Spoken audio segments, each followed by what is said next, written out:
Hi, welcome back. Today we are reading the book of Acts, chapter 25, in the New Living Translation. Paul appears before Festus. 3 days after Festus arrived in Caesarea to take over his new responsibilities, he left for Jerusalem, where the leading priests and other Jewish leaders met with him and made their accusations against Paul. They asked Festus as a favor to transfer Paul to Jerusalem, planning to ambush and kill him on the way. But Festus replied that Paul was at Caesarea and he himself will be returning there soon. So he said, "Those of you in authority can return with me. If Paul has done anything wrong, you can make your accusations." About 8 or 10 days later, Festus returned to Caesarea, and on the following day he took his seat in court and ordered that Paul be brought in. When Paul arrived, the Jewish leaders from Jerusalem gathered around and made many serious accusations they couldn't prove. Paul denied the charges. "I am not guilty of any crime against Jewish laws, or the temple, or the Roman government," he said. Then Festus, wanting to please the Jews, asked him, "Are you willing to go to Jerusalem and stand trial before me there?" But Paul replied, "No, this is the official Roman court, so I ought to be tried right here. You know very well I am not guilty of harming the Jews. If I have done something worthy of death, I don't refuse to die. But if I am innocent, no one has a right to return me over to these men to kill me. I appeal to Caesar." Festus conferred with his advisers and then replied, "Very well.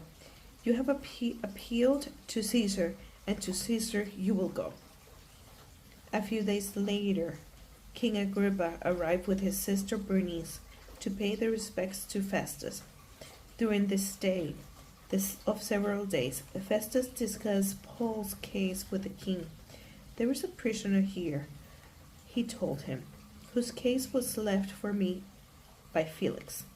When I was in Jerusalem, the leading priests and Jewish leaders pressed charges against him and asked me to condemn him. I pointed out to them that Roman law does not convict people without a trial. They must be given an opportunity to confront their accusers and defend themselves.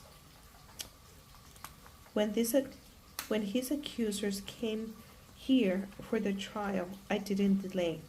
I called the case the very next day and ordered Paul brought in. But accusations made against him weren't any of the crimes I expected. Instead, it was something about the religion and a dead man named Jesus, who Paul insists is alive. I was at a loss to know how to investigate these things, so I asked him whether he would be willing to stand trial on these charges in Jerusalem.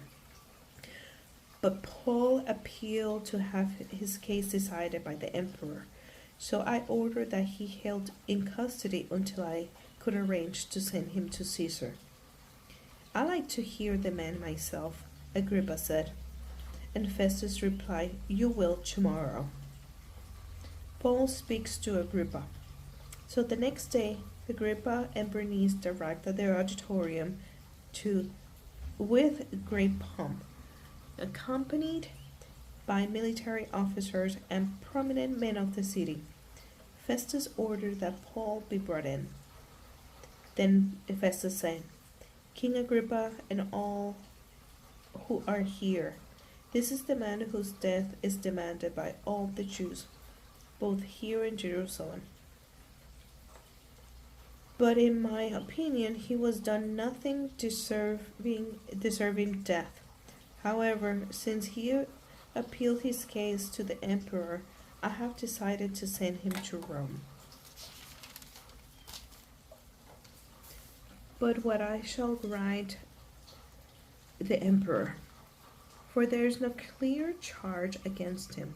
So I have brought him before all of you, and especially you, King Agrippa, so that after we examine him, I might have something to write. For it makes no sense to send a prisoner to the emperor without specifying the charges against him. That is the end of chapter 25 of the book of Acts in the New Living Translation. Thank you.